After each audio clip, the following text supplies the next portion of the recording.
Bueno, primero que nada, darles la bienvenida a todos, a todas, a todos nuestros compañeros de educación, que estamos aquí principalmente agrupados, ¿no es cierto?, en la Federación de Trabajadores de la Educación Pública. Y como es una actividad convocada por esta federación, lo primero es dejar aquí con ustedes a hoy día subrogante presidenta, nuestra secretaria de la federación, Gloria Jara, que está por ahí, para que pueda dar inicio a esta actividad. Claro que eso, enderezate, te está ahí de lado. Hola, Glorita. ¿Ya, Gloria, estás o no? Sí, sí estoy. Ya, eso. Lo que Estate quieta, pasa sí. es que estoy en la NEF y me estoy ubicando en algún lugar aquí en la NEF. Aquí. Ya. Oye, bueno, comienza una actividad más de la Federación de Educación en la cual hemos invitado a dirigentes, sobre todo de otras asociaciones, para poder tener esta ocasión de conversar en forma directa con el coordinador de la Mesa del Sector Público, que además es el compañero dirigente de ANEF, Carlos Insunza. Y la Federación de Educación se siente muy complacida de poder abrir estos espacios. Saludamos y agradecemos los apoyos y la conexión. Pretendemos seguir en esta senda de disponer de información directa hacia nuestros compañeros y compañeras dirigentes, como también de las asociaciones base, utilizar este mecanismo que es la reunión Zoom. Es una herramienta que no habíamos tenido en uso tan masivo como es y podría ser. Creo que las oportunidades en que nos encontremos con primeras fuentes, es decir, con quienes nos están representando en los distintos espacios, con la dirigencia, con la organización, es un asunto que tenemos que acostumbrarnos a utilizar, a ocupar y conectarnos, ¿no es cierto?, de una forma mucho más cercana. Así es que la Federación de Educación, que está compuesta por ASUME, que es de la Superintendencia, por AFAEP, que es la JUNAEP, por ANDIME, que son las 3 subsecretarías del Ministerio de Educación más la Dirección de Educación Pública, por los compañeros de la Superintendencia, ya los nombré, ASUME, los compañeros de la Agencia de la Calidad, y ¿quién se me queda? APROJUNJI, que es una de las asociaciones más grandes es la asociación más grande de nuestra federación, y los compañeros de ANID, que además los saludamos especialmente, son del Ministerio de Ciencia y Tecnología, que además ellos disponen de esta conexión Zoom que tiene gran capacidad para poder realizar este tipo de actividad. Así es que, Carolina, no sé si ya estamos. Carlos, tengo entendido que estaba saliendo de una reunión en Hacienda, precisamente en el Ministerio de Hacienda. No sé si ya estará disponible para comenzar. No lo veo conectado, pero sí, me está diciendo que se estaba conectando precisamente en estos momentos, así que estoy aquí esperando que aparezca su nombre para que partamos, pero de todas maneras decirles que, bueno, estamos en un mes importante o que tiene varios hitos, ¿no es cierto? El tema de las renovaciones de contrata y también hoy día la negociación, ¿no es cierto?, de nuestro sector. Aquí, a ver, aquí vamos. Pensé que venía en este grupo, pero no lo veo. Estoy aquí admitiéndolos a quienes se están sumando. Así es que es un mes especialmente acontecido para nosotros, que no queda mucho además, así es que también a estar aquí atentos para que nos pueda contar también las actividades que están asociadas a las distintas movilizaciones a las que también generalmente se asocia el pliego de peticiones del sector. Aquí ya está entrando, viene en camino nuestro invitado del día de hoy. No sé por qué, justo no entra. Ya no hay.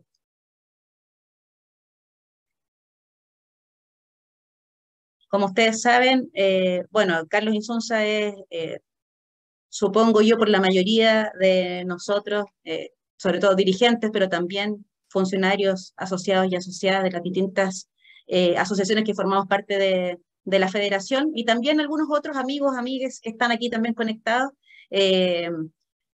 conocen un poco a Carlos, ¿no es cierto? Es un dirigente de bastante trayectoria, fue presidente también de la ANEF, originario de una de las asociaciones de trabajadores del Servicio de Impuestos Internos, y aquí está hoy día además en su rol de coordinador de la mesa del sector público.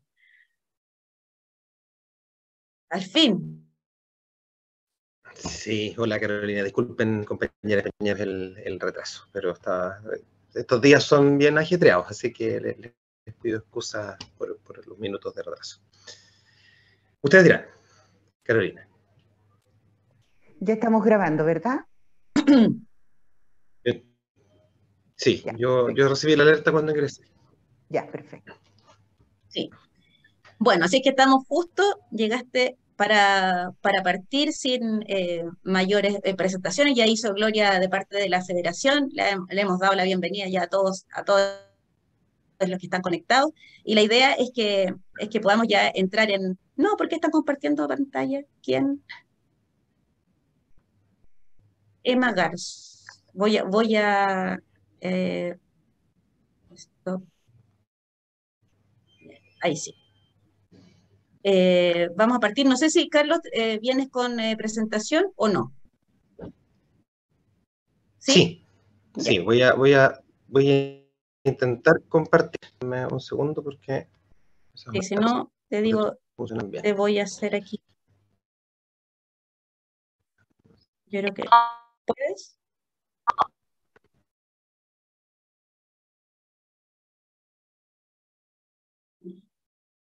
Al menos está compartiendo pantalla.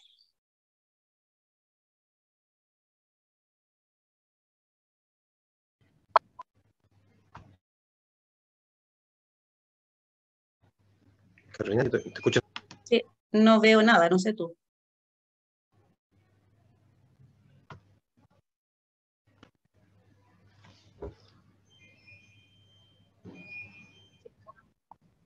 Ahí sí. ¿Sí? ¿Se ve? Ahí sí se ve, Carlos. Sí, A lo mejor sí. si puedes ponerla como presentación, porque está al lado izquierdo con las otras diapositivas. Pero se ve bien. Estoy tratando, pero como estoy en Google Docs, déjame ver si puedo sacar las diapositivas para el lado y así amplío más. Así. Eso mismo. ¿Ahí? Sí. Ya. Sí. Ya, entonces, bueno, compañeras, compañeros, muchas gracias por la invitación, muchas gracias sobre todo por el interés. Agradecer a la Federación, a la FENAEDUC por la invitación a esta conversación. Voy a intentar hacer una presentación lo más sintética posible para que podamos más bien conversar. A mí me interesa sobre todo que aclarar dudas, que podamos dialogar respecto de esto. Pero además quiero felicitarlos porque yo también me tocó estar con la compañera Ana María Gutiérrez en el sur anterior y están teniendo un éxito de convocatoria que solo me cabe celebrar. Entonces, miren, la presentación tiene dos partes la que les voy a hacer. Una es un relato, una explicación respecto de qué es la mesa del sector público, de qué es la negociación, de cómo funciona, porque me parece que son antecedentes bien importantes para entender posteriormente cuáles son sus fortalezas y también cuáles son sus complejidades. Y posteriormente vamos a entrar al detalle del pliego, ¿ya? Entonces, Lo primero es que cuáles son los fundamentos y funcionamiento de la Mesa del Sector Público de la CUT Chile. Miren, la Mesa del Sector Público es una instancia de la Central Unitaria de Trabajadores, está integrada por las federaciones y confederaciones representativas de los trabajadores del sector público afiliadas a la Central, y actualmente está constituida por 16 organizaciones. No las voy a enumerar todas, pero básicamente tenemos 6 organizaciones de salud centralizada, una de salud municipal, una organización de trabajadores municipales, otra asistentes de la educación, colegio de profesores, y en el Estado Central tenemos a la ANEF y a la JUNJI, además de las 4 federaciones que representan al mundo universitario.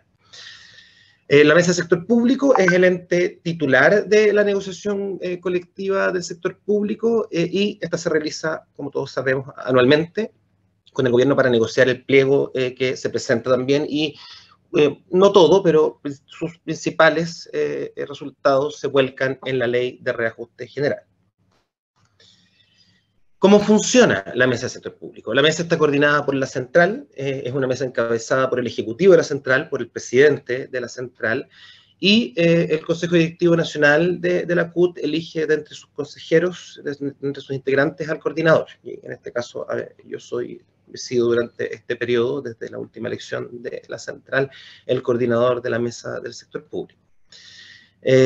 En términos concretos, esto implica que la mesa esté integrada por los presidentes, presidentas o representantes de cada una de las 16 organizaciones, pero además la mesa se ha dotado en distintos momentos de comisiones de trabajo permanentes o transitorias que van respondiendo a necesidades particulares. La toma de decisiones en la mesa se canaliza por medio de esta representación de los presidentes y presidentes de federaciones y confederaciones. Es bien importante esto durante el último periodo, durante los últimos años, porque tenemos una negociación que tiene 30 años de existencia. La mesa ha logrado mantener un trabajo permanente durante todo el año, tanto en intercambio y diálogo con el gobierno para implementar los acuerdos alcanzados en la negociación anual, como también para efecto de coordinar el accionar del conjunto de las organizaciones. Y si bien la mesa, como dice ahí, aglutina transversalmente a todos los trabajadores del Estado frente a su empleador, que está representado por el Estado Central, es bien importante entender que, tal como dije, son 16 organizaciones que provienen al menos de 5 mundos distintos del Estado, centralizado, descentralizado, desconcentrado. Pero es relevante el tener en cuenta que la mesa representa una gran diversidad de realidades laborales y territoriales que conviven en su seno, y esto explica en gran medida por qué los pliegos contienen demandas que son de tan diverso tipo. La negociación colectiva del sector público, compañeras y compañeros, es la principal, está de sobra decirlo, pero es la principal negociación colectiva que existe en nuestro país. Es la única negociación ramal que también tenemos en Chile.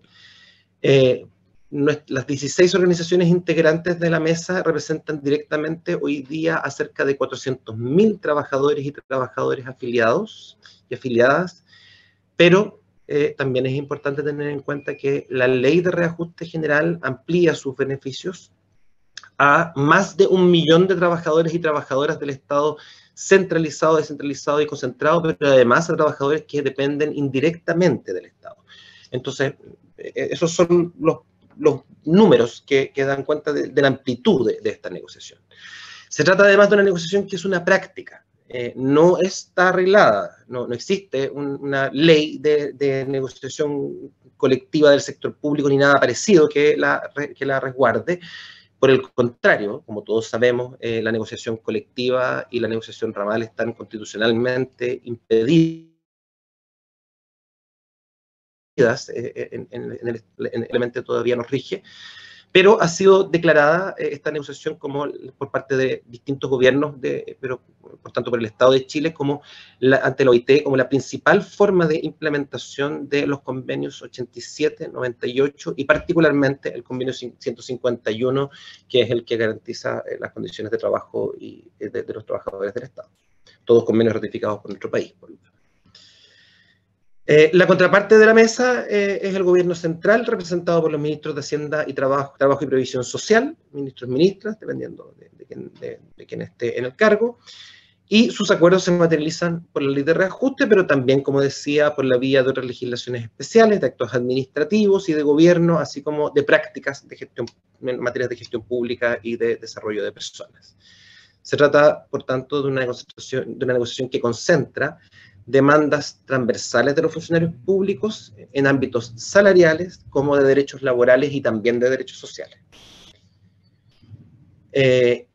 Y los sucesivos pliegos que ha ido desplegando la mesa del sector público han ido ampliando el conjunto de demandas. Si uno hiciera el recorrido histórico de los pliegos, se encontraría con que, bueno, el pliego que presentamos este año no es el más largo que hemos redactado en términos de extensión, pero tiene 21 páginas de extensión, tiene 4 capítulos, tiene cerca de 40 temas que están incorporados. Pero claro, si uno mira los pliegos de hace 15, 20 años atrás eran bastante más acotados. El ejercicio de negociación ha ido ampliando la cobertura y temas que esta negociación abarca. Bueno, y además de plantear que esta negociación de la mesa del sector público se complementa y convive con otros procesos de negociación, con las negociaciones sectoriales de cada una de las federaciones, confederaciones o sectores que están representados en la mesa, además de las negociaciones de carácter local o sectorial o territorial que se pueden ir desarrollando en distintos momentos. El pliego de negociación que vamos a revisar inmediatamente se construye a partir de las propuestas que realizan las organizaciones, es decir, los temas que están ahí son todos propuestas que provienen de las 16 federaciones y confederaciones, que son acordados por el conjunto de la mesa, finalmente, bueno, y desde el punto de vista del funcionamiento de la negociación, la mesa canaliza su toma de decisiones a través de las federaciones y confederaciones, es decir, son los presidentes los que representan la voz de los directorios nacionales o de las instancias de la organización que vayan debatiendo respecto de estas materias. Por tanto, finalmente, si bien el pliego tiene una dinámica en la que se acuerdan sus contenidos de manera colectiva, son finalmente las organizaciones, cada organización es la responsable respecto de las materias que son de su interés que estén ahí o de cómo se amplían cuestiones más transversales a su sector. Ya, ahora pasemos voy a cambiarme de documento. Voy a dejar de compartir para cambiarme al pliego porque me parece que sale más fácil recorrer el pliego que estar, porque la presentación a veces se queda un poco escueta. Denme un segundito. A ver, pero Carolina, te consulto. ¿Hago la presentación completa y después abrimos la conversación o respecto de esto podemos, ¿le parece que hagamos a lo mejor una ronda? Díganme ustedes. Quizás podríamos hacer ahora como un pequeño corte a propósito de lo que ya has compartido, que tiene que ver más que nada con cómo funciona, cómo se construye, digamos, cómo funciona la mesa del sector público. A lo mejor si hay consultas, dudas respecto de eso, y después vemos el pliego, que es como ya lo más concreto. Sí. Si quiere alguien y puede hacerla por escrito ahí en el chat y las vamos compartiendo. O todavía no hay dudas, quizás. A ver, al menos estoy viendo aquí, lo que hay son saludos. Hasta ahora eran saludos, saludos, saludos. Así que vamos a saludar a todos, a la octava región. Ahí está un compañero de la NEF de Bio Bio, tesorero de la NEF de Bio Bio, Alejandro Saavedra. También están de la CAG, de la Asociación de Funcionarios de la CAG de Bio Bio. O sea, Bio Bio presente, ha dicho por aquí. A ver, ¿preguntas? Muy bien. Hasta ahora no veo, por eso digo, he visto saludos. Hay una en el chat. Hay una pregunta bien interesante. ¿Quién? Ya, que está revisando todo. Entonces dice, compañero, dale. ¿hay riesgo de que alguien que conforma la mesa se salga y negocie por su cuenta? A ver, más que riesgo, yo lo que diría es que, a ver, como dije, la mesa es una instancia de la central que tiene esta dinámica en la que confluyen el conjunto de organizaciones, pero la lógica de desarrollo de la mesa es de parece que ayer comentó algo de eso, ¿no? ¿Alguien tiene micrófono? Sí. Disculpa. Jenny Romero. Ya. Lo que explicaba es que pero la mesa tiene una lógica en la que efectivamente la autonomía de cada una de las organizaciones integrantes se respeta plenamente. Entonces, más que un riesgo, es parte de las posibilidades, pero lo cierto es que la práctica que ha tenido la mesa ha ido avanzando en la dirección contraria, ha ido avanzando en una dirección en que el acuerdo de las organizaciones, y yo creo que el pliego de este año lo refleja quizás mejor que en varios años anteriores, es que por supuesto que el pliego refleja las demandas transversales del sector público, en materia económica y en materia laboral. Pero adicionalmente lo que se ha ido avanzando es que la mesa es el vehículo para ir abriendo negociaciones y buscando acuerdos con el gobierno en materias que son de carácter más sectorial, pero particularmente en aquellas que corresponden a demandas de nivelación de derechos, es decir, voy a poner un ejemplo que es súper clásico. Los trabajadores de las universidades estatales, que son estatuto administrativo, regidos por el DFL 29, igual que nosotros, tienen bienestares en las universidades. Sin embargo, los bienestares de las universidades no perciben el aporte fiscal. Entonces, es parte de la demanda del pliego que se homologue el derecho de los funcionarios de las universidades estatales a percibir un beneficio que existe para otros sectores de la mesa. Entonces, lo que quiero explicar es que ha ido ocurriendo lo contrario, es que la mesa se ha transformado en un vehículo en que al revés, las organizaciones no hay hace muchos años un quiebre de esas características en la mesa en que una organización salga a negociar por su propia cuenta. Ocurrió hace muchos años atrás, hay organizaciones que lo han intentado y, para ser franco, yo no creo que no creo recordar ninguna experiencia positiva al respecto. Entonces, a ver, para ser concreto, ¿existe el riesgo? Sí, pero más que un riesgo es parte de las reglas del juego. La participación de la mesa del sector público es finalmente voluntaria. Y como hemos visto, no son pocas las organizaciones que también han demandado o requerido su ingreso a la mesa, porque pero justamente por eso me parece que siendo parte de las reglas del juego, la dinámica que hemos vivido en los últimos años apunta en la dirección contraria. Se escucha mal, dice alguien. ¿Es así? ¿Alguien me confirma? ¿Estamos con problemas de No, señal? se escucha bien. Yo creo que es un problema probablemente de la persona, de su conexión. Perfecto. Escucha súper bien. ¿Y se entiende? Esa es otra pregunta. Esperamos que no solamente escuchen. Ya. No sé, no veo otra, a ver si hay alguna otra. No, pregunta no. Se escucha bien. Ahí la confirmación de que se escucha bien. Así que, por el momento, al parecer no hay más preguntas, Carlos. Yo creo que respecto al reajuste, pero yo creo que esa la abordamos con el pliego. ¿Les parece? Voy con el pliego. Estamos con el pliego. Yo quería hacerle una pregunta.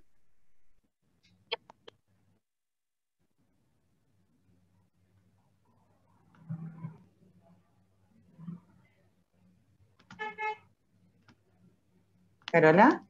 Es que pensé que iba a ir con el pliego, eso dijo el Carlos, entonces Ahí me quedé callada. Sí, ahí voy. Estoy compartiendo, me confirman cuando lo vean. Sí, se ve. Ya. Muchas gracias. Ya, entonces, bueno, esta compañero, es la versión oficial del pliego, la que se distribuyó después de que lo entregamos, tal como dicen todos los timbres que están ahí, el día 2 de noviembre. Y bueno, le propongo que hagamos un recorrido rápido, sintético, respecto de todas sus materias para que se entienda bien, porque creo que es muy importante explicar que para construir este pliego, el debate que hicimos en la mesa sector público con las 16 organizaciones es que justamente, a propósito de la pregunta que estaba ahí en el chat, de la complejidad que visualizábamos que iba a tener esta negociación por la situación económica, por la situación fiscal, por la escalada de IPC a la que estamos enfrentados. De hecho, me parece que no tenemos precedente de una negociación en la que enfrentemos una pérdida de poder adquisitivo de la magnitud que hoy día tenemos acumulada. El pliego tenía que tener una muy fuerte coherencia respecto, política, pero además tenía que ser un pliego que dibujara claramente a través de su redacción y sus demandas una estrategia de la mesa. Entonces, bueno, el pliego tiene 5 títulos. El primero es el marco político que la mesa le plantea al gobierno para enfrentar la negociación. Y muy sintéticamente, lo que se le expresa en el marco político es justamente que las organizaciones del sector público comprenden claramente las complejidades que vive el país, la economía mundial, por efecto de la economía mundial, pero también por los fenómenos más locales que tenemos como la escalada de inflación, que tiene 2 vertientes, pero que justamente por ello entendemos que esta negociación es absolutamente relevante, particularmente respecto de un gobierno como el del presidente Gabriel Boric, que llegó a ganar las elecciones de diciembre del año pasado sobre la base de comprometer con la ciudadanía de nuestro país la proyección de la superación de las limitaciones que las lógicas economicistas y neoliberales habían sometido a los derechos de las mayorías de nuestro país. Entonces, por tanto, lo que le estamos diciendo al gobierno en el marco político es que efectivamente las demandas que estamos haciendo entendemos que tienen en cuenta los efectos de la complejidad de la situación económica, que el IPC proyectado es justamente, se mencionaba, esto del 12% es lo que está proyectado. Sin embargo, hay que hacer una pequeña distinción ahí, que es más bien técnica, como nuestro reajuste general de remuneraciones entra en vigencia el 1 de diciembre. En realidad, la inflación relevante, la inflación exacta con la que medimos nuestra brecha de pérdida de poder adquisitivo, no es la del año, no es enero-diciembre, es la inflación desde diciembre del año anterior a noviembre del año, y efectivamente con la última cifra que entregó el INE hace algunos días atrás, que fue el IPC del mes de octubre, faltando el mes de noviembre todavía, que se sabe a principios de diciembre, ya tenemos un 11,9% de IPC acumulado en el periodo. Entonces, justamente por esto, porque por la volatilidad del IPC, este pliego lo construimos antes de que tuviéramos esta cifra de octubre. De hecho lo entregamos el 2 y la cifra de IPC apareció el 6 o 7, 5, 6 o 7, ya no recuerdo exactamente el día. Pero además, para expresar claramente la voluntad de la mesa en términos de que no hay disposición del conjunto de las organizaciones a hacer una discusión respecto de pérdida de poder adquisitivo en esta negociación, porque entendemos que esta es una negociación colectiva, es una negociación laboral, es una negociación sindical. El reajuste del sector público es el instrumento para recuperar el poder adquisitivo e incrementar las remuneraciones de los trabajadores del Estado, y no un instrumento de política macroeconómica ni de política fiscal. Y es por eso que hemos expresado este año la demanda de reajuste, y ahí ya pasó al título 1, donde están las demandas para la ley de reajuste de este año. Y la primera es esta demanda de un 3% de reajuste real, que es trasladado a la forma en que más tradicionalmente lo expresamos, que es un reajuste nominal, es equivalente a algo así como un 15%. Pero lo empezamos en términos reales por 2 razones. Primero, porque con la volatilidad que sigue teniendo las cifras de IPC, nos parecía que hacer una apuesta respecto de eso no era sano, porque nos podíamos quedar cortos. Pero además, porque queríamos expresar este criterio de que no estamos disponibles a discutir en el ámbito de la pérdida de poder adquisitivo. Es evidentemente una cifra para negociar. tal como es siempre la cifra del pliego, pero las señales que se entregan por medio de ella es la que estoy intentando explicar. Lo segundo, compañeras y compañeros, es que hemos focalizado el pliego en términos de las demandas de incrementos reales de remuneraciones respecto de aquellos trabajadores y trabajadoras de menores ingresos en el sector público. Como ustedes sabrán, la norma general de salario mínimo que aplica el Código del Trabajo aplica en el caso del sector público, evidentemente, respecto de los compañeros y compañeras que son Código del Trabajo, eso es así. Pero respecto de quienes no lo somos, existe una norma particular que fija ingresos mínimos en el sector público que son estamentales. Existe un mínimo para auxiliares, un mínimo para administrativos y un mínimo para técnicos. Y en promedio, la demanda que estamos haciendo es que estos mínimos se incrementen en algo así como un 23-25%. Estamos hablando de un mínimo para auxiliares de 550.000 pesos, administrativos 600.000, técnicos 650.000. Todas estas son remuneraciones brutas mensualmente, medidas mensualmente. Y, por tanto, cuando la expresión que hemos hecho para explicar el pliego es que estamos demandando recuperación plena del poder adquisitivo perdido, reajuste real de remuneraciones con foco en particular respecto de trabajadores de menores ingresos. Y este foco se expresa también en el tercer componente de este capítulo, que es una bonificación que se creó ahora unos 5 o 6 años atrás, si no me equivoco, puede que sea un poquito más, que es un bono mensual de cargo fiscal para rentas inferiores que hoy día se paga a trabajadores y trabajadoras que tienen ingresos de hasta 578.000 pesos mensuales aproximadamente, y lo que estamos planteando, y es un bono de un monto de aproximadamente 48.000, y lo que estamos planteando es el ampliar ese umbral para que sea percibido hasta los 700.000 y que tenga un valor de 60.000 pesos. Tiene una fórmula porque efectivamente hasta un cierto límite es el bono completo y después hay una fórmula de cálculo que lo va reduciendo y cuando llega a los 700.000 en los hechos es cero. Entonces, pero ese es otro de los instrumentos en que estamos focalizando la demanda respecto de remuneraciones. Luego estamos planteando los valores para los beneficios que son parte tradicional de la ley de reajuste: aguinaldos de Navidad, fiestas patrias, bono de escolaridad, aportes de bienestar, bono de vacaciones y bono de término de negociación. La mayor parte se reajusta, se está planteando, las cifras que están ahí reflejan un reajuste que es idéntico al del reajuste general, salvo en un par de casos que, si no me equivoco, es el bono de vacaciones, y no recuerdo el instituto exactamente, pero en dos estamos planteando un incremento mayor que el que estamos, en el fondo, dando la señal de que hay un interés de la mesa de que esos bonos en particular tengan un incremento mayor que el del reajuste general.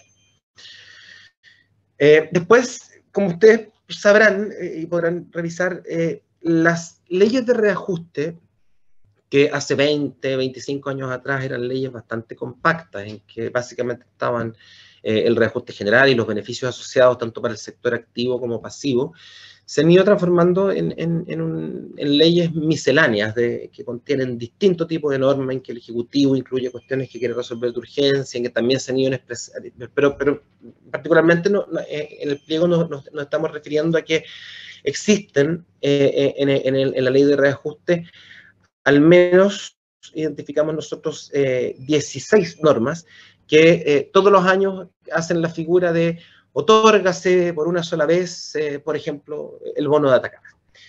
O, por ejemplo, el formato de bonificación de zonas extremas de las universidades estatales, se mide de esta manera, o algunos beneficios de los trabajadores de los asistentes de la educación. Entonces, lo que le estamos planteando al gobierno es que nos parece que ese formato es absolutamente innecesario, que genera una dinámica de incerteza respecto de beneficios adquiridos que son absolutamente parte del patrimonio ya de los trabajadores y trabajadoras, y que por tanto estamos planteando pasarlos a normas permanentes y dejar de tener esta técnica legislativa abusiva de todos los años años incorporar como parte de la negociación, además, un acuerdo de extender bonificaciones y distintos instrumentos que finalmente ya están absolutamente incorporados como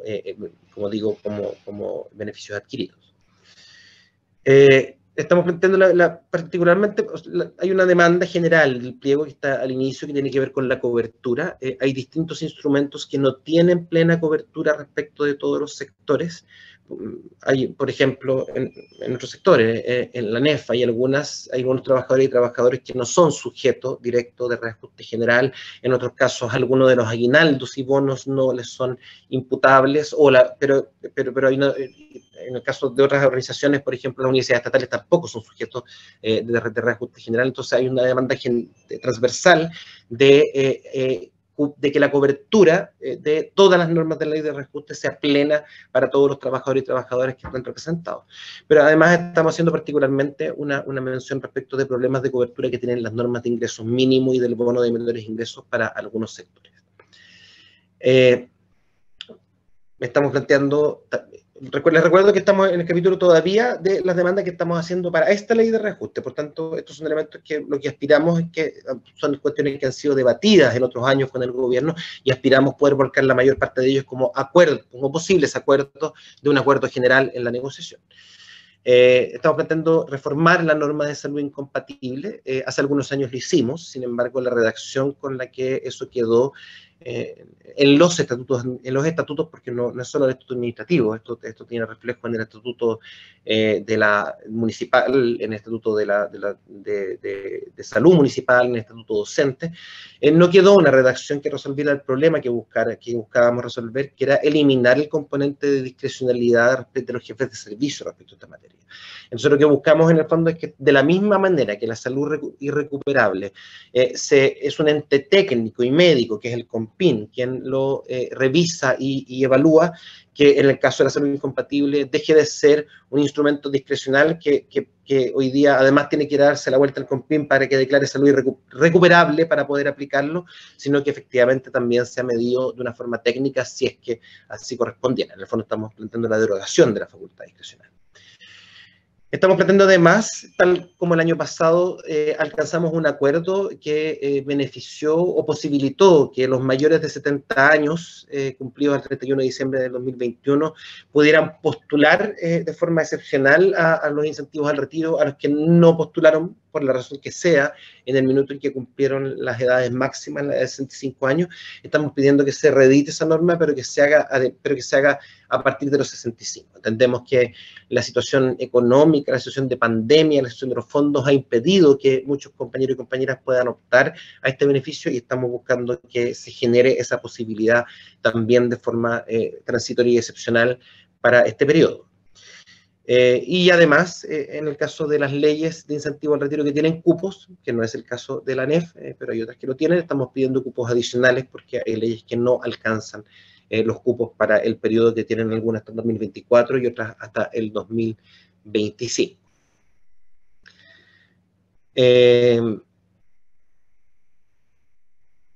Después estamos planteando la continuidad de algunas medidas que se tomaron en pandemia, particularmente respecto de los compañeros y compañeras de la salud que han seguido atendiendo la alerta sanitaria y las condiciones de pandemia, el que se reediten las normas que habilitaron la plena percepción de sus incentivos variables, PMG, trato usuario y metas sanitarias, que son distintos instrumentos de distintos sectores. De la misma manera estamos planteando la reiteración de la extensión de la acumulación de feriados y, como recordarán, parte de los elementos que se acordaron año pasado para los trabajadores de la salud fue la incorporación de un descanso compensatorio por el trabajo que realizaron en pandemia y algunos trabajadores y trabajadoras por la redacción de la norma no han podido percibirlo y estamos planteando también que eso se resuelva. Finalmente, hay una serie de demandas sectoriales que se están planteando también para esta ley de reajuste. Hay algunas situaciones respecto de zonas extremas en el caso de la salud primaria, hay algunos temas respecto de universidades estatales, particularmente hay un tema de contratación de honorarios que está regulado, pero que se ha ido postergando su implementación, la limitación de esa posibilidad para trabajo permanente en cuyas 4 leyes de reajuste general. Hay una demanda respecto de la continuidad de la homologación del bono de modernización de Junji, pero aquí básicamente son demandas sectoriales las que están planteadas, todas en el marco que decía al inicio, de demandas de nivelación y demandas de resolución de problemáticas de derechos que ya han sido validados en ocasiones anteriores.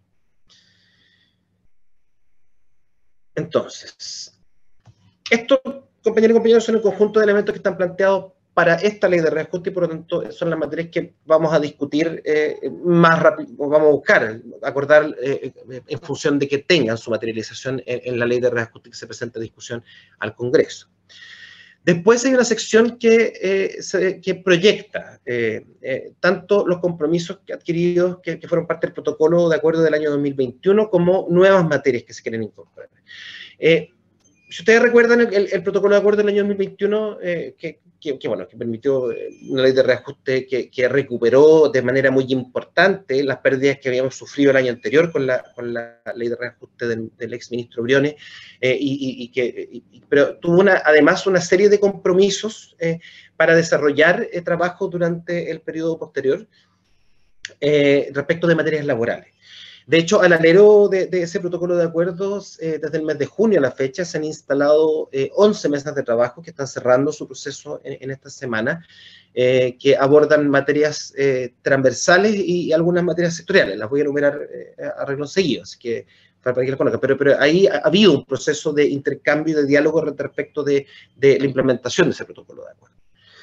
Pero evidentemente lo primero que estamos planteando en este marco tiene que ver con la continuidad del proceso de instrucciones respecto de la renovación de contratas, que ya llevamos un buen número de años, que también es una conquista de la Mesa del Sector Público y de los acuerdos de esta negociación, que hoy día lamentablemente solo afecta al sector centralizado, pero que ya es un avance, planteando además algunos perfeccionamientos de los formatos en que ha operado, si bien la experiencia de los últimos años ha ido ajustando ese mecanismo de funcionamiento en que primero se hace la revisión a nivel de cada servicio, porque se hace la revisión a nivel de cada subsecretaría y finalmente se hace una revisión al alero del Ministerio de Hacienda con las federaciones y confederaciones que representan en cada sector. Respecto a las mesas de trabajo instaladas, este año hemos desarrollado 3 mesas transversales. Una que ha abordado materias de seguridad funcionaria, es bastante evidente que pandemia de por medio, estallido social de por medio, pero sobre todo pero también la situación de seguridad pública que estamos viviendo, las problemáticas de seguridad funcionaria se han extendido. Y lo que estamos planteando en esta mesa es que una ley que la Confusam acordó hace algunos años atrás, que después fue extendida al sector de educación, que hoy día cubre al sector de educación y salud, con normas particulares penales y de persecución de agresiones a funcionarios públicos, sea evaluada, extendida al conjunto de los trabajadores del Estado y perfeccionada también respecto a su funcionamiento. Tenemos una mesa de salud mental en que evidentemente el trabajo y las condiciones de pandemia pusieron a la vista serias limitaciones en la protección de salud mental de los trabajadores y trabajadoras del Estado, y le hemos planteado una agenda al gobierno en función de fortalecer los instrumentos de protección, de evaluación, de prevención y de recuperación y reincorporación frente a situaciones en que se producen crisis de salud mental. Tenemos una mesa de cuidado infantil que está abocada fundamentalmente a buscar soluciones a las problemáticas de las salas comunes institucionales, pese a que hay otras materias que están planteadas, pero esa es la urgencia que se ha discutido durante este año, porque como sabrán, se ha ido postergando la obligatoriedad de la acreditación, pero la enorme mayoría de las salas comunes institucionales de nuestros servicios públicos, la mayor parte de ellas están alojadas, sí, en el MinSal, pero la mayoría de ellas no logran acreditarse por distintos factores y estamos buscando soluciones en ese camino. Además de estas mesas transversales, hay una cantidad de mesas sectoriales. Hay una mesa que está debatiendo respecto de asignación técnica para para técnicos de nivel superior en el Ministerio de Salud. Hay una materia que tiene que ver con ciertos grupos del Ministerio de Salud que trabajan en horarios extendidos y que tienen ciertas problemáticas y no están sujetos a sistemas de turno. Bueno, esa es la que lleva el nombre de asignación, o sea, perdón, de horas promedio. Se están discutiendo, hay 3 mesas instaladas respecto de leyes de planta también en el MinSal. El DFL5 es el de la Subsecretaría de Salud Pública, el DFL4 es el de la Subsecretaría de Redes Asistenciales del nivel nacional, y el DFL31 el de la Senabast. Hay una mesa instalada con la Subsecretaría de Educación Superior, en que están las organizaciones de universidades estatales con demandas sectoriales, la CEMUCH con la Subdere y la CONFEMUCH con la Subsecretaría de Educación General, cada una con sus propias materias de nivelación en general que están siendo planteadas ahí. Finalmente, hay 3 estudios que fueron concordados para este año, un estudio sobre viáticos que va a ser entregado en estas semanas, un estudio sobre remuneraciones con foco en brechas remuneratorias y un estudio sobre incentivos al retiro. Lo que estamos planteando es que cada uno de estos estudios sea la base a partir de la cual se instalen mesas en el año 2023 que ya sobre la base de un diagnóstico realizado avancen, en el caso de viáticos, a la demanda ya avanzamos algunos años en acortar la brecha, ahora lo que queremos es avanzar hacia el viático único, y en materia de brechas también el relevar cómo abordamos las brechas que se puedan detectar a partir del estudio, y en el caso de los incentivos al retiro, lo que se está planteando, esto un par de puntos más adelante, es que se instalen durante el año 2023 las mesas para debatir la continuidad de los incentivos al retiro y su proyección permanente para cada uno de los sectores. Bueno, todavía no hay un acuerdo pleno respecto de cómo lo vamos a abordar, pero la demanda en el fondo es que legislemos durante el año 2023 de manera de que no estemos posteriormente generando, porque como saben, muchos incentivos al retiro se acaban en 2024, casi todos se acaban ese mismo año, salvo todos los municipales que terminan el año 2025, y sobre todo para las compañeras mujeres que el año 2024 estén entre los 60 y los 64 años de edad, si no hay una continuidad previa, se les produce la angustia de tener que decidir si se retiran ahora porque no hay certeza de que hay ley. Queremos efectivamente que haya certeza respecto de la continuidad de las leyes de incentivo al retiro. Adicionalmente, estamos pidiendo al gobierno que instale la mesa de sobre 40 horas para implementar la reducción de la jornada laboral en el sector público al mismo ritmo que se está legislando en el sector privado. Esto tiene evidentemente complejidades distintas. Bueno, aquí hay compañeros y compañeras que trabajan en salud, que trabajan, que conocen, que trabajan vinculados al mundo de la educación, y esos son los dos mundos, además del mundo del trabajo que trabaja 7x24, en nuestro caso, los compañeros que están en fronteras u otros que tienen esa dinámica en que la reducción de la jornada evidentemente implica desafíos en la reorganización de esas formas de trabajo y que probablemente requiere dotaciones adicionales, porque el objetivo de reducir la jornada evidentemente tiene que ver con que trabajemos menos, no con que traslademos horarios a horas extraordinarias. Entonces hay un desafío ahí en términos de implementar, pero hay un compromiso del gobierno que estamos requiriendo se materialice en esta mesa de trabajo para el año 2023. Lo mismo respecto de la implementación del convenio 190, convenio sobre la erradicación de la violencia en el mundo del trabajo, donde evidentemente la tarea de ajustar nuestras normas legales y procedimientos a los marcos de este convenio, que es de tremenda envergadura respecto a estas materias, también requiere una discusión bipartita de cómo lo hacemos y probablemente también con matices entre los sectores. Aquí está lo que planteaba respecto a incentivos al retiro. Estamos planteando una mesa de teletrabajo. La mesa ha estimado que evidentemente el teletrabajo se está extendiendo por la vía de excepciones y por la vía administrativa, y que ya no resiste análisis la necesidad de legislar para que tanto las obligaciones como de los empleadores, como los derechos de los trabajadores y las normas que regulan el teletrabajo y su funcionamiento sean efectivamente legales y no estén sujetas a estas lógicas de interpretación o de discrecionalidad con la que se implementan hoy día. Estamos planteando la necesidad de instalar una mesa que que tiene historia al interior de la mesa del sector público. La mesa durante los años 90 desarrolló un tremendo trabajo en materia de igualdad de oportunidades y de brechas de género, y creemos que hoy día también, a propósito de la impronta y de las declaraciones del gobierno, es una materia que debemos abordar para avanzar en el cierre de brechas de todo tipo, no solo remuneratorias. Por eso es más ancho que brechas salariales, sino que hablamos de igualdad de oportunidades.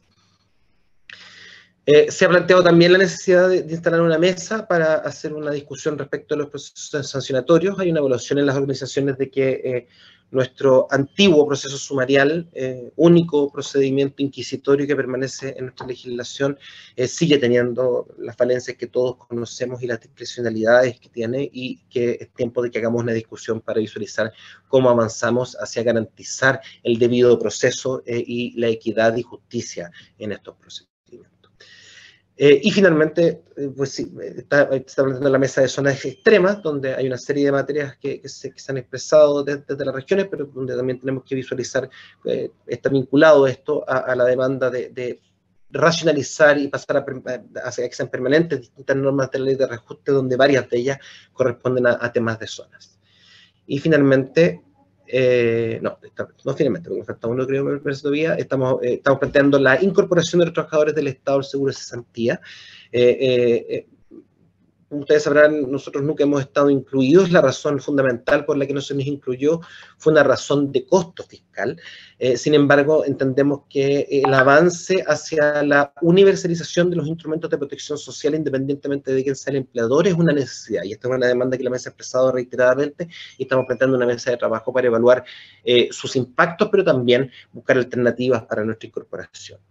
Y tenemos una demanda respecto al seguro COVID. También, como ustedes sabrán, se legisló en pandemia la obligación de los empleadores privados para que hubiera seguro COVID para los trabajadores Código del Trabajo, cosa que no se extendió al sector público. Los trabajadores de la salud tuvieron una cobertura inicial, pero que fue una cosa bien estrafalaria, porque fue una donación de la Asociación de Aseguradoras que no tuvo vigencia este año, cosa que ha generado algunas dificultades, porque efectivamente hay funcionarios y funcionarias de la salud que han fallecido de COVID a propósito de la función permanente que cumplen.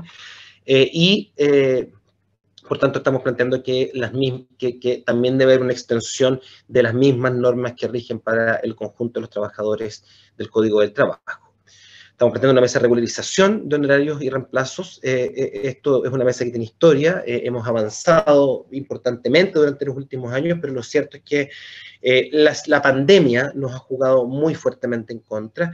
El mecanismo que se usó para resolver las problemáticas de necesidades de dotación o de trabajadores en el sector público, particularmente en las áreas vinculadas a la atención directa de la pandemia, fue principalmente honorarios, y por tanto estamos planteando la necesidad nuevamente de instalar una mesa en esta materia para terminar con esta forma de trabajo precario en el Estado, pero además para visualizar cómo se implementa el dictamen que la Contraloría emitió a inicios de este año, finales del año pasado, en que reinterpreta las normas que habilitan y en los hechos restringe fuertemente la contratación de trabajadores permanentes por esta vía.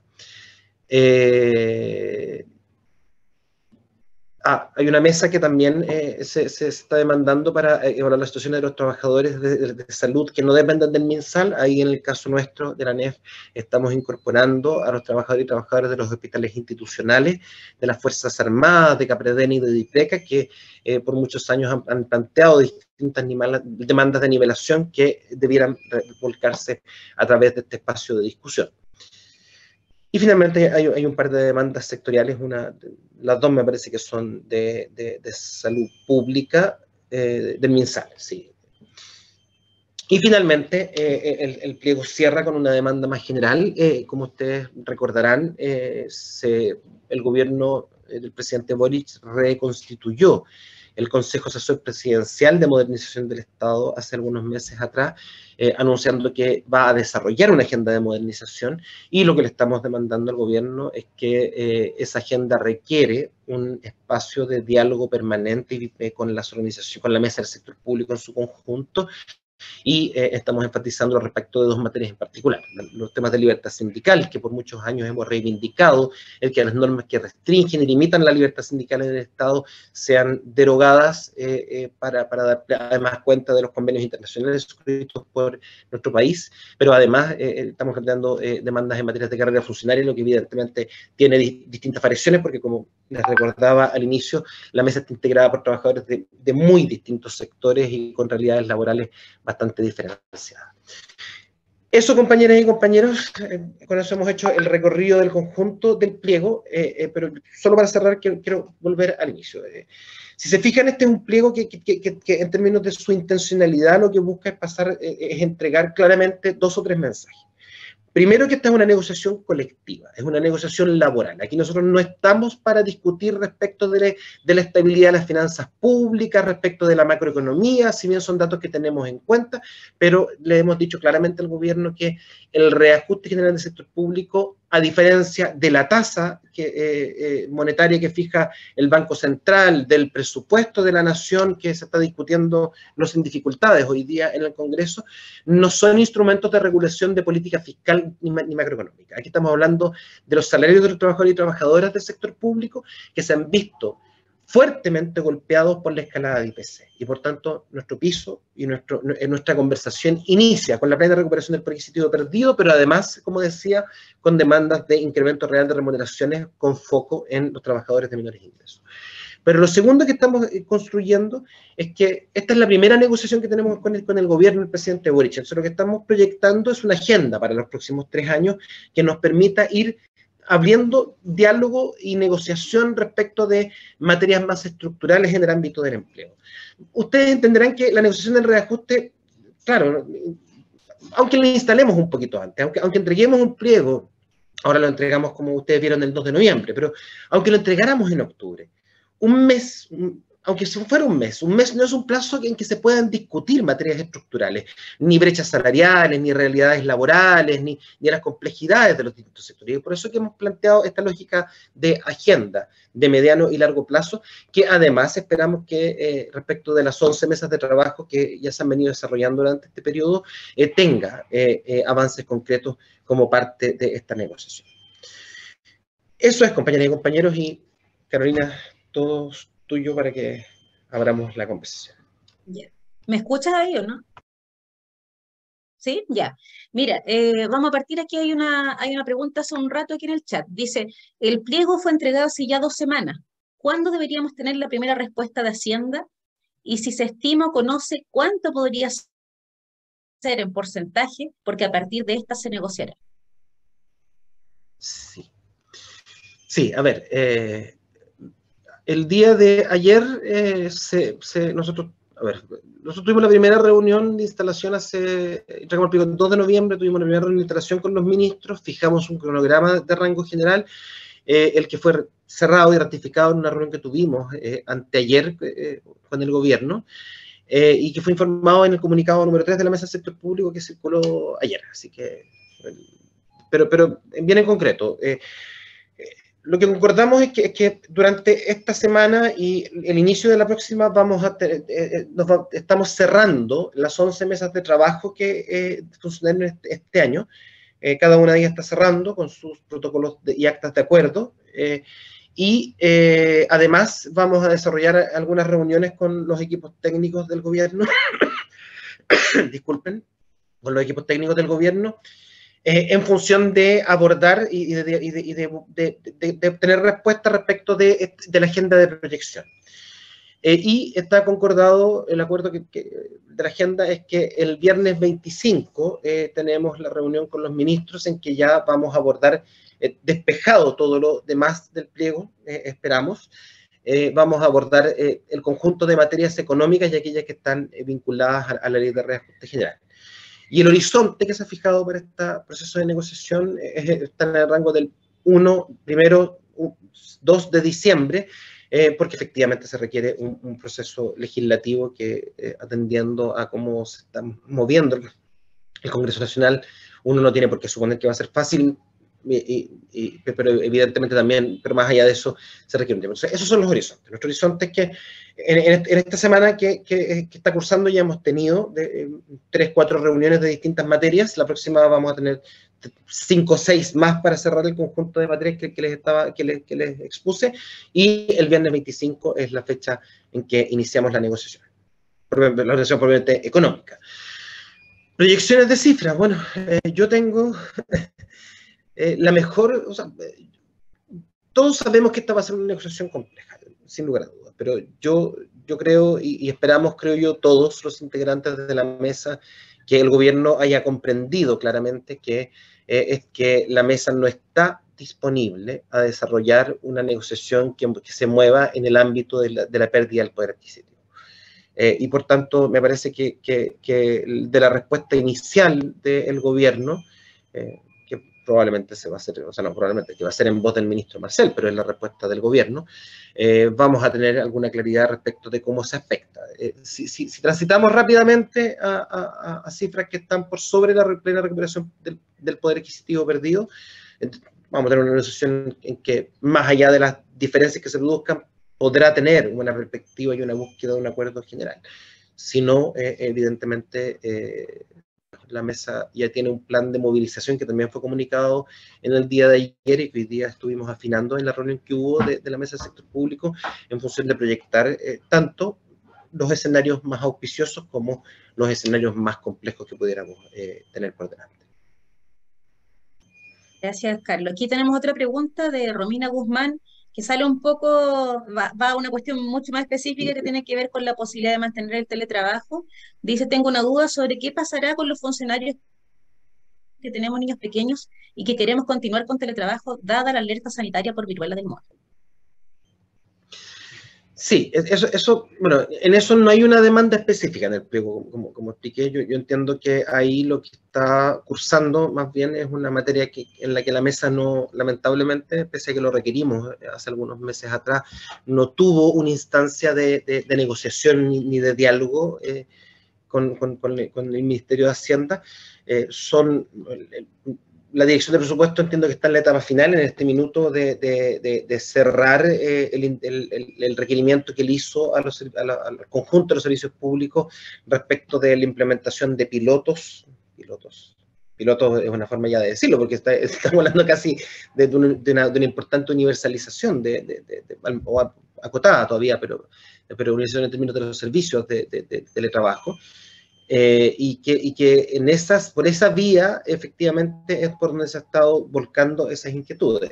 Y yo entiendo que conozco a varias asociaciones de funcionarios que han participado activamente de esas definiciones en sus propios servicios y que han requerido y demandado justamente que parte de las priorizaciones que se tengan en cuenta a la hora de la posibilidad de optar a las cuotas de teletrabajo que se pudieran mantener para el año 2023 en este marco de pilotos, por decirlo entre comillas, tenga en cuenta estas necesidades y estas demandas de cuidado que evidentemente generan, son parte de las motivaciones para ello. Pero como digo, no es... y quiero explicar por qué, porque miren, la mesa nunca ha hecho demanda respecto de teletrabajo, porque siempre tuvo la convicción de que para avanzar en una materia tan compleja como esa, era necesario primero avanzar en la superación de los formatos de precariedad laboral que tenemos en el Estado. Y de ciertas limitaciones de derecho. Entonces la mesa nunca tuvo demanda de teletrabajo y efectivamente ha seguido sosteniendo el criterio, pero hoy día, a propósito de cómo la pandemia nos ha encaminado en esta dirección, la demanda que está puesta es esta mesa de teletrabajo para visualizar una legislación general de derechos y obligaciones, como decía en la materia. Sí, hay una pregunta, pero me la voy a saltar para dejarla después porque aquí hay un comentario que tiene que ver con lo que estamos hablando. Dice, es lamentable que el servicio público no avance en la instalación del trabajo remoto, no solamente para las personas con hijos pequeños, sino también como parte del proceso de modernización de la sociedad. Yo ahí quería tomar un poquito la palabra, aparte de lo que comentaba Carlos, respecto de diversos proyectos pilotos que se presentaron desde los servicios para mantener, en el fondo, para ver una vía de mantención del teletrabajo o trabajo remoto. también se están generando varias conversaciones. Bueno, entiendo que aquí el mismo pliego que nos presentaste, Carlos, hay una propuesta de armar una mesa de teletrabajo. El Ministerio del Trabajo está también teniendo mesas de diálogo para mirar el tema no solo del teletrabajo, sino que de la conciliación de la vida personal, familiar y laboral, donde también diversas organizaciones y asociaciones hemos participado. Si bien no hay una respuesta ahora y no está zanjado ahora, sí quería comentarles que respecto a la pregunta en cuanto a la extensión de esta modalidad por el tema de la viruela del mono, tampoco es tan claro que eso se puede hacer. De hecho, nosotros estamos haciendo la consulta a Contraloría porque hasta ahora lo que ha dicho es, por el tema del COVID, sí era posible dar esa facilidad. En el otro no está tan claro, pero por eso no hay una certeza y estamos, esa misma pregunta que nos hicieron hace poco algunos asociados, la estamos levantando a Contraloría. Yo creo que existe un consenso general y de hecho el Servicio Civil también ha estado ahí promoviendo distintas iniciativas de mirar como una alternativa de trabajo esta modalidad más híbrida, donde se mezcla, ¿no es cierto?, la presencialidad con el trabajo a distancia, pero nuestro estatuto no ha cambiado y en ese sentido nos limita, así que por el momento no hay nada claro de lo que podamos proyectar en el corto plazo. Yo creo que existe sí como bastante consenso de que hay que avanzar para allá.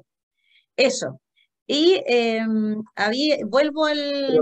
Solo un agregado, sí. Avanzar para allá, pero sobre la base de, como decía, de garantizar obligaciones del empleador en estas materias y de garantizar los derechos de los trabajadores y trabajadoras, porque yo efectivamente, compañeros y compañeros, comparto lo que se ha planteado, pero supongo que todos conocemos realidades que hemos vivido durante el trabajo remoto en pandemia, en que no habiendo regulación, la imposibilidad de desconexión, las jornadas extensas en trabajo remoto, la suspensión del reconocimiento de los trabajos extraordinarios y una serie de otras problemáticas, desde que somos nosotros los que ponemos, en la mayor parte de los casos, los computadores, la conexión, el lugar de trabajo, tienen que ser superados. O sea, el traslado, o sea, el trabajo remoto, si bien fue una solución que permitió abordar la pandemia, en sus formatos a mí me parece que no es lo que tenemos que proyectar en el futuro, porque finalmente es el desplazamiento de costos que la administración debe solventar, porque es una forma de otorgarles la función pública que nosotros ejercemos a los propios salarios de los trabajadores y trabajadoras. Yo creo que eso es parte de las cosas que tenemos que buscar regular en este debate que queremos abrir. Yo creo que el tema del trabajo remoto y el teletrabajo es un tema en sí mismo que yo creo que vamos a tener que tomar para un otro conversatorio, porque yo creo que tiene muchas implicaciones. También es necesario conocer esa experiencia. Nosotros mismos hemos tenido una a propósito del COVID, pero en el sector privado también hay una ley de teletrabajo y ha tenido también muchos problemas en su implementación respecto también de la protección a los trabajadores y trabajadoras. Hace poco supe también, por ejemplo, en un contrato que les arrendaban las cosas. Entonces la persona tenía que poner el mouse, el computador y le pagaban supuestamente una cantidad por arrendarlo. Entonces hay una serie de prácticas que se van como derivando de cómo se regule o no. Entonces también hay que hacerlo bien. De hacerlo hay que hacerlo bien y con mucho cuidado. Ya, voy a dar de ahí la palabra a Cristina y antes sí voy a leer aquí unas preguntillas que habían antes que se me pasen, después se me quedan muy atrás. Dice Jorge, ¿cuál es el piso en términos de porcentaje de reajuste sobre el que la mesa podría aceptar una propuesta? Pero es que eso no lo puedes decir. No, ya lo dije, yo lo dije y lo he dicho en todos los tonos. La mesa del sector público ha definido que nosotros no vamos a discutir por debajo de la recuperación penal por adquisitivo perdido. O sea, si alguien me pregunta por el piso, o sea, yo por supuesto que no. O sea, además, como expliqué, y por eso me doy la vuelta con la explicación de la mesa, yo soy el coordinador de la mesa, entonces a mí lo que me corresponde es ser vocero de las decisiones que van tomando el conjunto de los presidentes. Entonces, yo en ningún caso podría adelantar la decisión de las organizaciones, pero en este caso me parece que con toda claridad puedo decirlo. Eso implica que si pasamos esa barrera, ¿vamos a llegar a acuerdo? o sea, yo creo que ninguno de nosotros es capaz de decirlo hoy día, porque va a ser parte del proceso de negociación, pero hoy día tenemos un piso que es absoluto. Nosotros le hemos dicho al gobierno, nosotros no vamos a negociar en el mundo de descargar la crisis económica del país sobre los hombros de los trabajadores y trabajadoras y sus familias. No vamos a aceptar discutir en el ámbito en que estamos reduciendo los ingresos de los funcionarios públicos, no solo porque son los trabajadores y trabajadoras que nos corresponde representar, sino que también porque entendemos que esta negociación es una señal para el conjunto del mundo del trabajo. Y el Estado empleador tiene que dar una señal al conjunto del mundo del trabajo que tiene que ser una señal de que la recuperación de la capacidad de las familias y de los trabajadores y sus familias de sostener su nivel de vida es un piso mínimo en la sociedad en la que estamos viviendo hoy día. Cosa que, por ejemplo, el dato que salió hace algunas semanas, un par de semanas me parece, apareció el dato del nivel del incremento, o sea, de la evolución de remuneraciones, y daba cuenta de que en los últimos 12 meses el promedio de remuneraciones de los trabajadores y trabajadoras de Chile se había reducido 2,3% en términos reales. Y eso en concreto significa que la crisis la están pagando los trabajadores y trabajadores de menores ingresos en nuestro país. Tenemos responsabilidad respecto a nuestros afiliados en esta negociación, pero también tenemos una responsabilidad político-sindical al alero del rol que cumple la central en esta coordinación. Sí, justamente yo eso te iba a preguntar, Carlos, era como, más allá de cuánto es el porcentaje, como de la cosa más puntual, ¿cuáles son las implicancias? Yo creo que es bueno que todos sepamos las implicancias que se derivan, digamos, del resultado de esta negociación. ¿Cuáles son las implicancias que tiene más allá de nuestro sector en términos como de las posibles consecuencias, miradas y efectos que esto puede tener en otros ámbitos? Sí, o sea, como decía, el reajuste general, y voy a recordar dos experiencias de las más negativas que hemos vivido en los últimos años en términos de proceso de negociación, es, como decía, la señal del Estado empleador y finalmente del gobierno al conjunto del mundo del trabajo. Claro, se utiliza como mecanismo, ha sido utilizado en algunos momentos como mecanismo de ajuste fiscal también. Esa fue la experiencia que tuvimos con el ministro Valdés, si ustedes recuerdan, cuando no tuvimos acuerdo y hubo una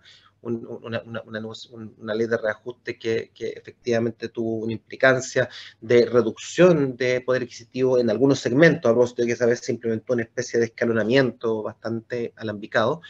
Y bueno, ni hablar en la experiencia de la ley de reajuste con el ministro Briones, en que todos los trabajadores y trabajadoras del Estado, incluidos los de la salud, que ese año percibieron bono COVID, redujeron en términos reales sus ingresos. Entonces, pero además de esta, o sea, tiene la implicancia directa respecto de los beneficiarios de las normas de la ley, tiene la implicancia de esta señal al mundo del trabajo desde el gobierno y desde el Estado empleador, pero además tiene implicancias súper concretas. Ayer en el debate de presupuesto, el mismo ministro Marcel daba cuenta de que el per cápita basal de la atención primaria de salud también se reajusta por reajuste general. Entonces, si el reajuste general está por debajo del IPC, significa que se reajusta por debajo de la posibilidad de mantener incluso el nivel de atención en materia de salud. Lo mismo pasa con la unidad de subvención escolar. La unidad de subvención escolar también se reajusta por reajuste general. Entonces, el reajuste general es un instrumento que tiene impactos muy transversales en la sociedad, además de ser esta señal política que he mencionado.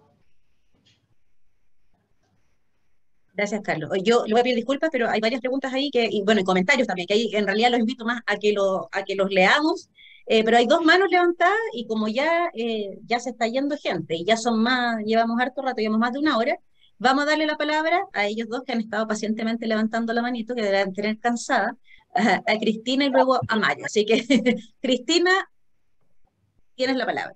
Buenas tardes a todos y a todas. Mi nombre es Cristina Villalobos, de Educación, y yo iba a que más se escucha. Cristina, no sé si soy yo, pero no se escucha. No, se escucha mal. Se escucha mal. Se escucha súper mal.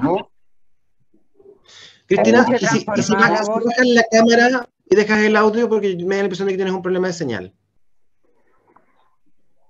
¿Ahí? No. poquito mejor. No, Pero se entiende. Sí, a ver. Sí, no se escucha. más que Sí se escucha. Extraño, pero se escucha. A ver, dile. o dale la palabra a Mario Ulloa mientras cambio mi micrófono. Ya, Marito diga Ulloa. Marito Mario. Ulloa. Sí, Mario. ¿Aló? ¿Me escuchan? Ya. Sí, vamos a dar la palabra a Mario. De Cristina Oye. no escuchábamos bien, así que Mario, te escuchamos. Ya. Oye, Carlos, a mí me preocupa sobremanera lo que pasa en los funcionarios de la administración centralizada. La carrera funcionaria solo existe para los compañeros de los escalafones administrativos y técnicos, los administrativos auxiliares. Los profesionales y técnicos no tenemos concurso de promoción. Pasan 10 años sin hacer concurso de promoción y la DIPER no autoriza hacer los concursos de promoción a las autoridades. Por lo tanto, sería interesante que para toda la administración, porque no creo que sea solo en el Ministerio de Educación lo que sucede esto, yo creo que en toda la administración pública los concursos de promoción han sido evadidos por las autoridades porque acusan de que no tienen presupuesto. Por lo tanto, el único incentivo remuneracional que tienen los profesionales y técnicos es el reajuste. Y eso no es carrera funcionaria. La carrera funcionaria es una utopía en la administración pública. Y esta es la forma en que podríamos colocarlo como para que como Estado se haga alguna insinuación o alguna ley que por lo menos cada 2 o 3 años se hagan concursos de promoción en toda la administración pública. Gracias, Carlos. Otro gran tema. Vamos a tener muchas reuniones, pero también sobre lo que está pasando y un poco la proyección. Yo creo que también hay muchas diferencias entre los servicios, realidades también bien diversas. Nosotros acá no tenemos ni planta, así que concursos de planta imposible hacer. Les cuento, o sea, me imagino que hay mucha diversidad. No sé si Carlos ibas a hacer alguna acotación a propósito de la intervención de Mario. Yo no sé si que se me perdió la compañera, pero bueno, parece que tú no logró resolver su problema. Ya, pero miren, Sí. yo en eso, a ver, efectivamente, si se fijaron en el pliego, en la última sección, en la sección que refiere a la participación de la mesa del sector público en la discusión de modernización del Estado, ahí están planteados los temas de carrera funcionaria, pero yo en esto, y por eso siempre me parece importante el hacer la primera parte de la presentación que hice, de explicar cómo funciona la mesa, de dar cuenta de cuál es su integración y de cuáles son sus focos y formatos, porque yo creo, o sea, yo concuerdo absolutamente con el diagnóstico que hace Mario y que varios compañeros ahí en el chat han secundado. Si bien es claro que hay harta diversidad respecto de esta situación en la administración. Probablemente son excepciones, pero hay algunas instituciones que a partir de sus propias negociaciones han logrado estructurar procesos de ampliación de planta y sostener procesos de carrera en ciertos formatos. La excepción, no vuelvo a repetir, pero creo que son excepciones relevantes que hay que tener a la vista. Pero mi punto es que si bien en la mesa del sector público esto se plantea, y es parte de los elementos que se proponen en el pliego en esta última sección de proyección, lo cierto es que el camino para estas materias en nuestro sector es indudablemente la negociación sectorial. Es el ámbito de la negociación sectorial, porque como explicaba al inicio, en la mesa del sector público conviven, o sea, claro, lo digo un poco a la pasada, pero lo voy a ejemplificar con 2 cosas. Nosotros solemos hablar con harta tranquilidad y decir, sí, lo que pasa es que el estatuto administrativo tiene problemas por esto y por lo otro, y el artículo 90 y el artículo... Pero compañeros, no hay un solo estatuto administrativo. A los trabajadores que integran a la mesa del sector público los rigen al menos 8 estatutos distintos. Entonces, la mesa del sector público, por supuesto que viabiliza y canaliza demandas transversales, pero la resolución en el ámbito de cada sector corresponde a las negociaciones sectoriales. Lo mismo ocurre con los incentivos al retiro, claro, la demanda está puesta.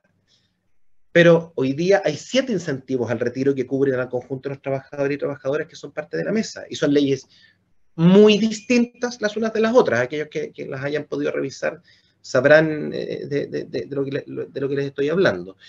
Entonces, por supuesto que esta negociación tiene el rol de abrir camino, tiene el rol de instalar temáticas transversales, pero yo de la misma manera y con el mismo énfasis quiero decir que es una puerta de entrada que requiere trabajo y particularización.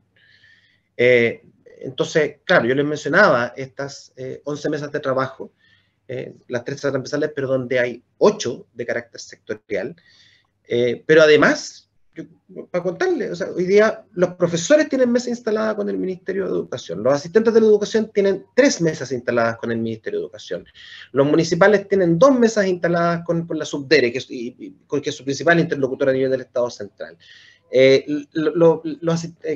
Las universidades estatales tienen 2 mesas instaladas también en distintos ámbitos con la subsecretaria de Educación y con el Consejo, no es el Consejo, es el Consorcio de Rectores de Universidades Estatales. Entonces, la negociación sectorial es una necesidad también en este aspecto, porque evidentemente las particularidades de la administración central y de nuestro estatuto administrativo tienen que ser debatidas en ese espacio. La mesa puede abrir el camino, pero es muy improbable que sea en el ámbito de una ley de reajuste general o de una negociación o de final de año que se abra ese debate y esa discusión. Esa discusión requiere una negociación sectorial. Okay. Bueno, queda tarea entonces, ¿no es cierto?, para nosotros como parte de la NEF, ¿no es cierto?, en nuestras propias conversaciones, negociaciones más específicas. Y de todas maneras, quería, como ya para ir cerrando, yo sé que pueden haber quedado algunas cosas medias a lo mejor sin tratar, pero bueno, hacemos el máximo esfuerzo también para que sea en un tiempo prudente. Creo que también es difícil, Carlos, sintetizar tanta información, de verdad es harto trabajo. ¿Quieren un resumen ya? Da para un diplomado de pliego de sector público. Yo creo, para poder entender cada uno de las partes. Así que, de todas maneras, la presentación, nosotros que sepan los que estaban preguntando, después Carlos tiene que compartirla, nosotros la compartimos a la vez con todas nuestras bases, también la subimos a la página de la FENADUC y de las asociaciones bases también que la quieran tener.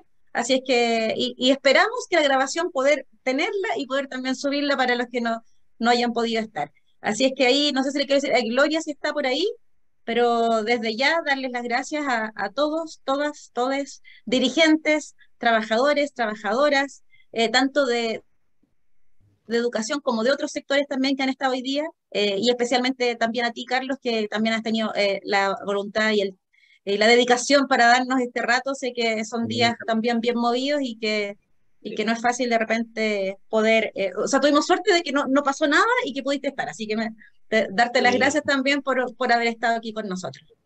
Muy agradecido, reitero mis agradecimientos por la invitación, espero haber aclarado al menos, o sea, espero por un lado haber aclarado algunas materias y espero haber generado inquietud e interés respecto de la gran cantidad de temas que hemos abordado hoy día, porque todo esto, como digo, la negociación del sector público ya no es un instrumento anual focalizado a final de año, es un proceso permanente y debiéramos ponerle un ojo más constante. Y yo solo quiero hacerme cargo muy brevemente porque había 2 compañeros que preguntaron cosas muy concretas respecto del proceso más bien de desarrollo de la negociación. Vuelvo a repetir, tenemos estos próximos días, hasta el 24, cierre de las mesas de este año, revisión de las proyecciones de trabajo para el próximo, y el viernes 25 está comprometida la reunión en que iniciamos ya el abordaje de las materias económicas y de las materias que estamos demandando para esta ley de reajuste. La proyección de la negociación es su cierre es el 1-2 de diciembre, entonces es un plazo bastante corto. ¿Cómo estamos visualizando el proceso? Bueno, ya hay convocatorias para esta próxima semana. Estamos convocando para el día 24, que es el día del cierre de las mesas, a una acción de agitación y movilización principalmente focalizada en ese primer día en dirigentes de las distintas confederaciones y confederaciones integrantes de la mesa. Estamos convocando a un paraguaso para protegernos de la inflación, así lo han puesto los compañeros de la Comisión de Movilización. Esa es la primera acción que está convocada masivamente, que es un acompañamiento a esta reunión de cierre del proceso de este año. Y para el viernes 25 estamos convocando ya a una jornada de agitación y movilización nacional para respaldar las demandas del pliego en el contexto de esta primera reunión. Y evidentemente, como los plazos son bastante cortos, vamos a seguir informando por esta vía. Yo quiero decirles con alta franqueza, yo creo que esta negociación vamos a saber muy rápido qué color tiene. Yo no tengo duda de que con las primeras respuestas que tengamos del gobierno nos va a quedar bastante claro a todos y todas, y particularmente los presidentes y presidentas, que son los que reciben la respuesta directamente, si es que si se visualiza un camino para llegar a un punto de acuerdo, o si efectivamente vamos a requerir acciones de presión y de convocatoria masiva para lograr el objetivo. Y por tanto yo creo que la fecha del 25 es súper clave en esa perspectiva, y evidentemente esta es una negociación que siempre ha sido una negociación en la que por supuesto que privilegiamos el diálogo, la voluntad de acuerdo, la negociación, pero que se realiza con movilización. Y las convocatorias, compañeras y compañeros, se van a realizar. Y creo que además, mi evaluación súper personal es que este formato más compacto de la negociación nos va a ayudar en una cuestión que yo creo que siempre ha sido parte de... Bueno, este va a ser un ejercicio distinto en esa perspectiva, porque con un proceso tan corto, a mí me parece que es bien probable que enfrentemos, que frente a convocatorias de rango mayor, de movilización, de paro, no estemos hablando del tipo de convocatorias a las que usualmente estamos acostumbrados. No va a ser una convocatoria para un día, para sentarnos a conversar. Yo creo que vamos a hablar de convocatorias de mucho mayor intensidad. Así que la tarea para todos y todas es informarle a nuestros asociados, darle cuenta de los contenidos del pliego, explicarles la relevancia de la negociación, no solo para nosotros, sino que para el conjunto del país, y también generar acciones y condiciones para que nos ganemos a la ciudadanía. Yo supongo que todos han visto que ya empezó el ciclo anual